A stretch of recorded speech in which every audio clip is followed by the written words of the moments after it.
बिस्मिल्लाहिर्रहमानिर्रहीम अस्सलाम वालेकुम। मैं हूं इब्रार हुसैन अस्तूरी और नाज़रीन, इस वक्त पाकिस्तान तहरीक इंसाफ का काफ़िले जो है वो डी चौक पहुंच चुके हैं और डी चौक इस वक्त मैदान जंग बना हुआ है। आप मेरे बैक साइड पे देख सकते हैं, यहाँ पर आंसू गैस की शदीद शेलिंग इस वक्त जारी है और एक तरफ आज़ानें हो रही है, दूसरी तरफ शेलिंग का सिलसिला जारी है। पाकिस्तान तहरीक इंसाफ के कारकुन डी चौक पे लगे कंटेनर्स के ऊपर पहुँचे और जहाँ पर पुलिस और रेंजर समेत पाक फौज के दस्ते खड़े थे वहाँ पर पहुँचे और कंटेनर्स के ऊपर चढ़े। पाक फौज के जवानों के साथ उन्होंने सेल्फियाँ बनाई, उनके साथ गपशप किया और फौज के हवाले से भी वो नारे लगाते रहे पीटीआई के कारकुन।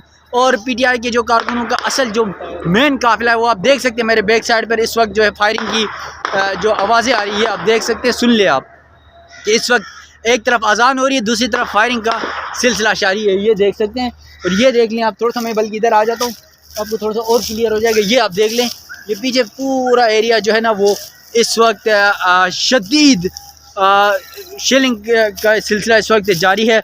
राहिल हसन मेरे साथ मौजूद हैं। राहिल और मैं डी चौक जाने की हमने भरपूर कोशिश की थी, लेकिन ये पोली क्लिनिक के सामने आके हम दोनों की बस हो गई है क्योंकि हालात कुछ इस तरह के हैं। जो कारकुनान थे वहाँ पहुँचे थे, उनको पीछे धकेल दिया गया है।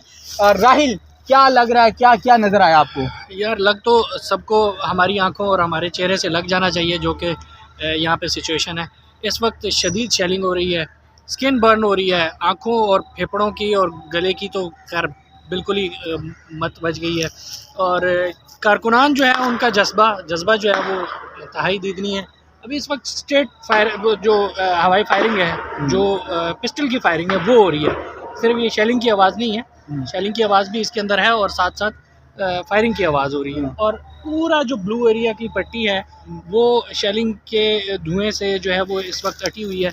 हम इस वक्त पोली क्लिनिक के जो है हॉस्पिटल के बाहर खड़े हुए हैं। ये हमारे पीछे ये जो पार्किंग नज़र आ रही है ये पोली क्लिनिक की पार्किंग है और उसके पीछे जो बिल्डिंग है वो पोली क्लिनिक हॉस्पिटल की बिल्डिंग है।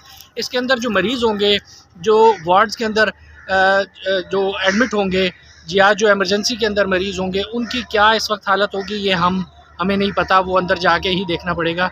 लेकिन बहुत शदीद शेलिंग है और डी चौक जो कारकुनान पहुँचे थे उनको जो है वो पहले तो पहुँचने दिया।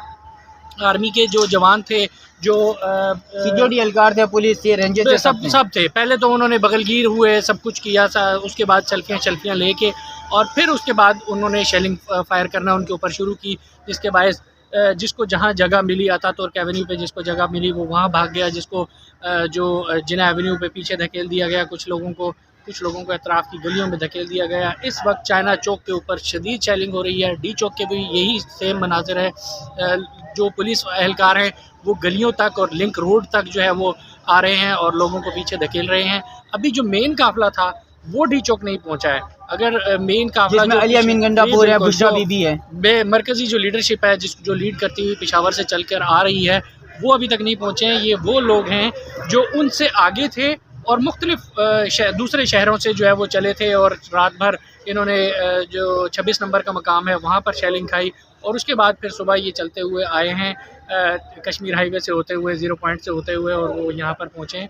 ताहाल जो मरकज़ी क़यादत है वो यहाँ पर नहीं पहुँची है। सिर्फ कारकुनान हैं, वो लाठियाँ भी खा रहे हैं, वो डंडे भी खा रहे हैं, वो फायरिंग का सामना भी कर रहे हैं, शेलिंग भी खा रहे हैं। तो और लेकिन ये है कि इनका जज्बा दीदनी है। अभी थोड़ी देर पहले हम दोनों अच्छा राइल आपकी बात, सॉरी मैं काट रहा हूँ, हुकूमत की जानिब से खासतौर वज़ीर दाखिला मोहसिन नकवी साहब की जानिब से कहा गया था कि हमने भरपूर इंतजाम किए हैं, ये हो गया वो हो गया, हम अटक पुल क्रॉस नहीं करने देंगे। अटक पुल तो छोड़ें, 2 दिन से मैं 26 नंबर पर ड्यूटी दे रहा हूँ, आप डी चौक पर ड्यूटी दे रहे हैं। हमने रेगुलर देखा सिक्योरिटी के इस दफ़ा खासतौर पर इंतजाम ऐसे नज़र नहीं आए जिस तरह माजी में हमने देखे थे। तो क्या लगता है कि क्या हुकूमत और इस्टेब्लिशमेंट ये चाहती है कि वज़ीर दाखिला मोहसिन नकवी साहब ये चाहते थे कि वो पीटीआई जो है डी चौक पहुँच जाए?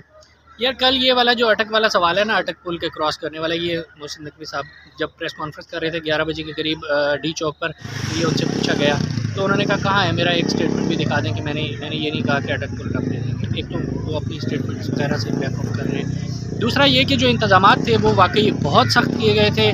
आईजी पंजाब जो है वो अटक भेजे गए थे, डीपीओ अटक जो है वो बहुत ज़्यादा मंगवाई गई थी, पूरी तैयारी थी। और इस बार जितनी जो तैयारी इस्लामाबाद के एंट्रेंस और एग्ज़िट पॉइंट्स पर की गई थी वो पहले कभी नहीं देखने में आई।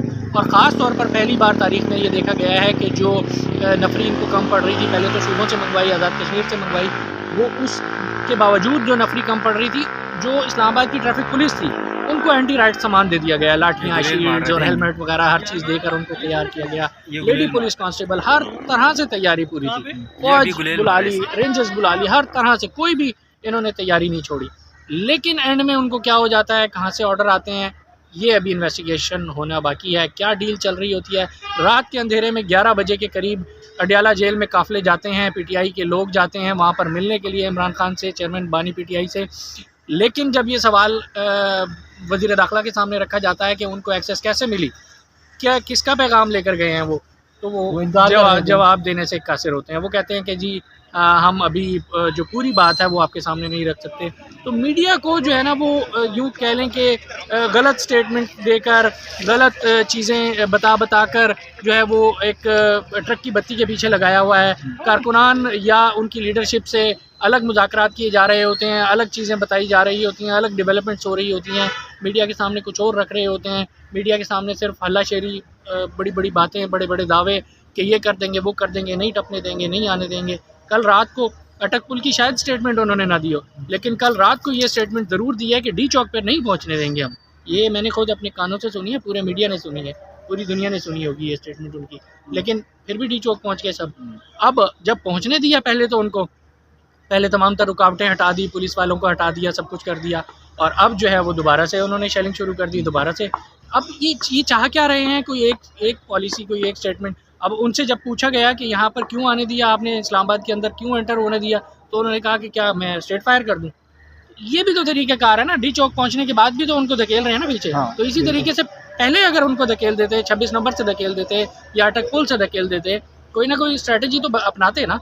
तो वज़ीर दाखिला बिल्कुल बेशर्मी के साथ कह देते हैं क्या मैं अपने लोगों के ऊपर गोलियां बरसा दूँ। बस वो यही चलता है। यकीन जिस तरह राहिल ने बात की और कुछ इस तरह के हक़ाइक़ कल से हम देख रहे हैं। मैं 26 नंबर पे ड्यूटी पे था और फिर उसके बाद राहिल जो है वो डी चौक पे मौजूद थे। हमने सब कुछ देखा कल किस तरह डी चौक के अंदर जो हालात हुए, और ख़ासतौर पे पाकिस्तान तहरीक इंसाफ का आपको पता है ये एहतजाज 3 मुतालिबात हैं। इसमें इमरान खान की राही, पाकिस्तान तहरीक इंसाफ के रहनुमाओं और कारकुनों की राही है पहला मुतालिबा। दूसरा मुतालिबा है 8 फरवरी इंतखाबात में छीना गया मैंडेट, जो चोरी किया गया वो मैंडेट वापस किया जाए।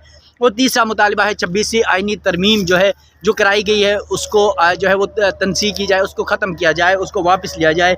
अब ये तमाम तर मामलात पे एक तरफ मुज़ाकरात की भी बातें होती रही, वज़ीर दाखिला की जानिब से, पीटीआई की जानिब से पेशावर मोड़ या संजानी पड़ाव की भी बातें होती रही, और फिर ये धरने या फिर तमाम तर मामलात पर ऑप्शन पर हुकूमत की जब से वापस की गई। लेकिन पीटीआई ने साफ इनकार कर दिया, क्योंकि बुशरा बीबी इस वक्त इमरान खान की जो वाइफ है, अहलिया है, वो लीड कर रही है।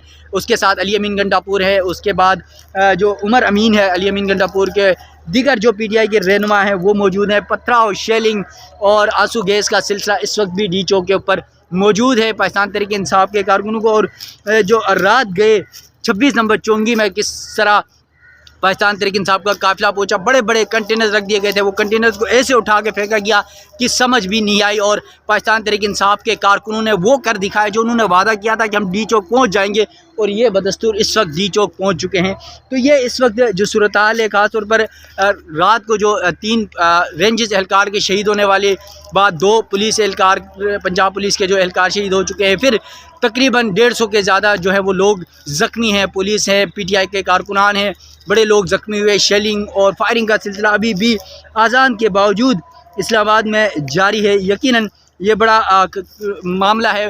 फ़ौज तैनात है, पता है आर्टिकल 245 के तहत फ़ौज तैनात की गई है रेड जोन के अंदर। आज सुप्रीम कोर्ट गया था सुबह में, तो वहाँ पर भी सख्त सिक्योरिटी थी, आर्मी जो है वो दस्ते मौजूद थे, और तमाम तर मामले पे डी चौक पे इस वक्त आर्मी के दस्ते मौजूद हैं। पाकिस्तान तहरीक इंसाफ के कारकुन किस तरह डी चौक के कंटेनर्स के ऊपर चढ़े और आर्मी के जो जवानों के साथ उन्होंने गले मिले, सेल्फियाँ बनाई, तस्वीरें बनाई, और फिर वो वहाँ से वापस पीछे आ गए।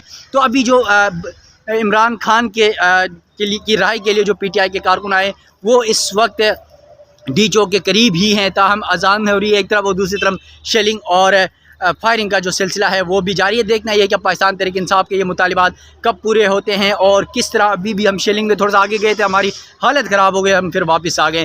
तो नाज़रीन मज़ीद जो भी डेवलपमेंट्स होगी इस हवाले से भी आप नाज़रीन को आगाह करूँगा। मुझे दीजिएगा इजाज़त, अल्लाह हाफिज़।